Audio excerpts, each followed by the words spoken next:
So Josh Harris and Dan Snyder, is there really that much of a difference?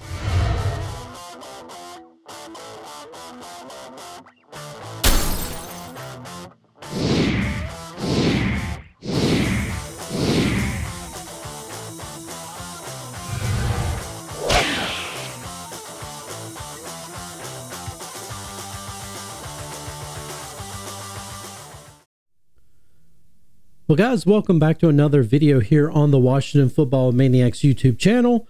My name is Greg Sykes. If you're new here, this channel is dedicated to the Washington Commanders. We try to cover the Commanders and bring content to you as much as possible. So please consider subscribing to this channel. When you do, make sure you hit that notification bell so you will never miss another video release here on the Washington Football Maniacs YouTube channel. So, Greg, what are you talking about? This is ridiculous. This is, excuse me, that of course there is a difference between Josh Harris and Dan Snyder.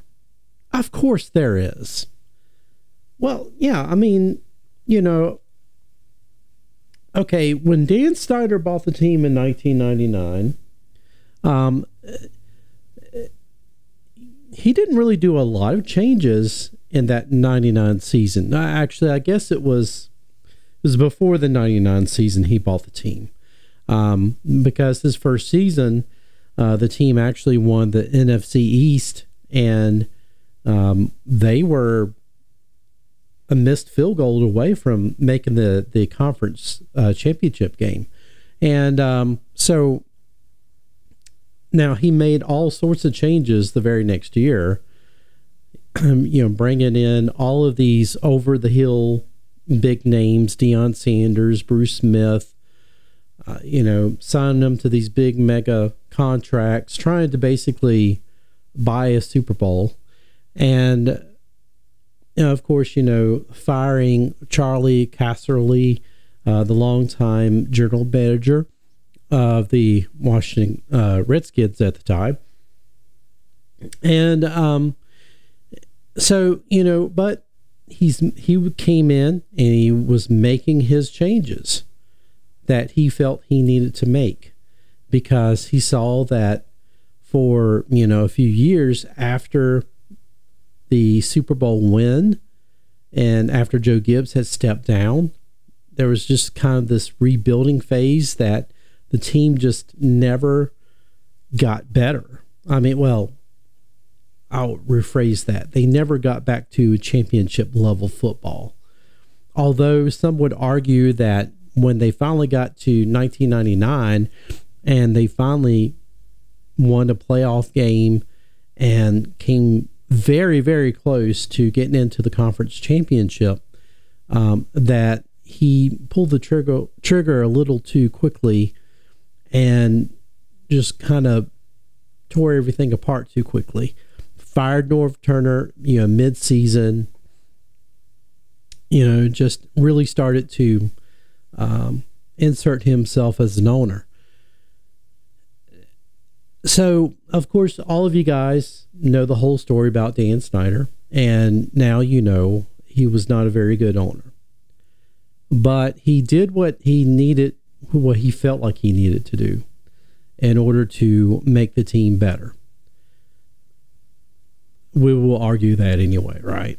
However, fast forward, now we have Josh Harris, and here's one thing that, you know, we had argued about getting another owner. It's like, we want somebody who can just bring in good leadership on the football side of things, you know, a good general manager who knows how to hire the right people for coaching and all that stuff, and then just let them deal with it and have the owner to stay out of it.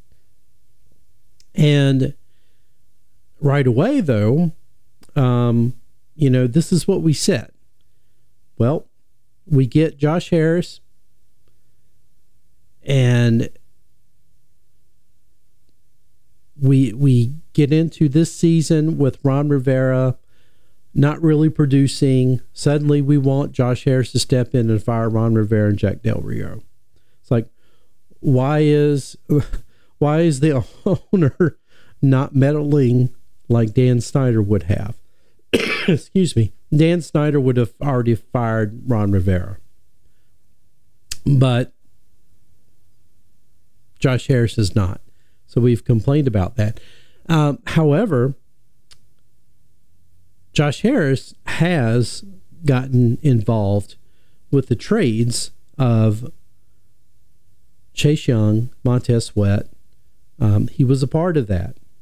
But like every good ownership, these were not just, 6th-round guys that you wouldn't expect to have, had significant playing time or started. These were first-round guys. So, of course, you needed ownership to sign off on this, and they were a big part in the decision-making of getting rid of these guys. I know that's probably a harsh way to say it, getting rid of, but you know what I'm saying. Because this was ultimately their ownership's decision. Okay, so then the question is, well, how is this different from Dan Snyder?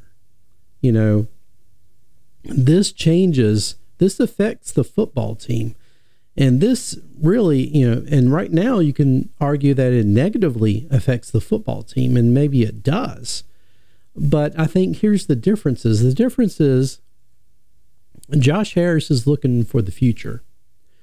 And, he's making the uncomfortable decisions that ultimately lead to better pastures, better roads. Maybe that's a better terminology. Better roads for the team to take in the near future to build this team to championship level. It's not just being loyal to players that we get attached to.